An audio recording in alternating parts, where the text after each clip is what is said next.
pihak media berperanan amat penting sebagai mata dan telinga yang boleh dipercayai serta juga lidah yang mampu memberikan maklumat tepat dan sahih tentang keadaan semasa negara. Untuk makluman, Kod Etika Wartawan Malaysia ini adalah versi baru yang telah diteliti semula oleh Japan untuk menggantikan kod etika yang telah diguna pakai sejak 35 tahun yang lalu, seperti yang Datuk Mustafa sebutkan tadi. Tuan-tuan dan puan, Reporters Without Borders ataupun RSF telah mengeluarkan laporan indeks kebebasan media bagi tahun 2023 yang menempatkan Malaysia pada kedudukan ke-73 daripada 180 buah negara seluruh dunia. Pencapaian ini membuktikan komitmen kerajaan dalam menjaga kebebasan pengamal media untuk menyampaikan maklumat dan pemberitaan tanpa halangan daripada pihak yang berkepentingan. Keunikan landscape media di Malaysia semestinya tidak tertakluk kepada cara penilaian yang berlandaskan media barat semata. Pengamal media di Malaysia sentiasa bertindak mengikut keadaan negara dengan mengambil kira undang-undang sedia ada. Hal ini membuktikan ada pergerakan yang dinamik dalam penyampaian maklumat oleh wartawan. Dalam keadaan dunia yang serba moden ini, medium penyampaian maklumat sentiasa berkembang dan berubah. Namun, maklumat dan berita yang tidak benar juga diterima oleh rakyat kerana tiada tapisan kendiri yang dilakukan. Bagi kementerian ini, salah satu paradoks ataupun keunikan ataupun ironis, kita berusaha bersungguh-sungguh untuk meningkatkan kelajuan internet. Tapi kadang-kadang fitnah juga bergerak lebih laju daripada internet kita.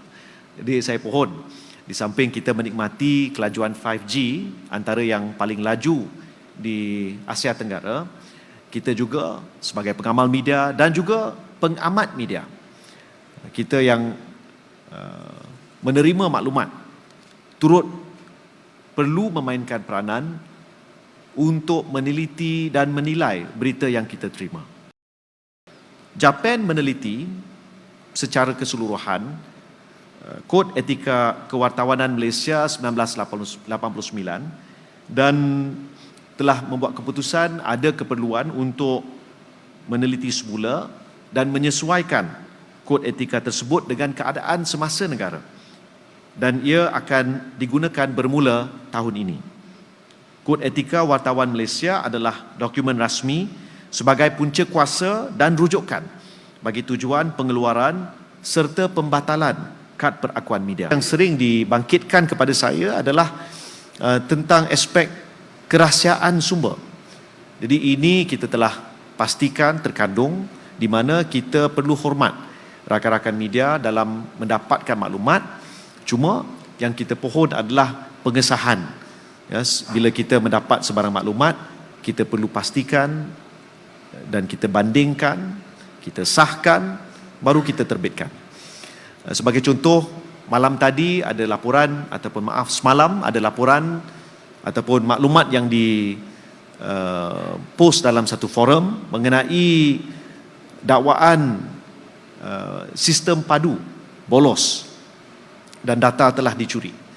Tapi setelah diteliti maklumat yang disampaikan dalam laman itu, didapati ianya bukan sistem pengkalan data utama padu, tetapi merupakan satu sub-unit kepada LPPKN. Jadi saya pohon, dalam kita menyebar maklumat, kita kena pastikan maklumat itu kita sahkan dengan pihak-pihak tertentu. It is not only good to be first, it's also important to be correct.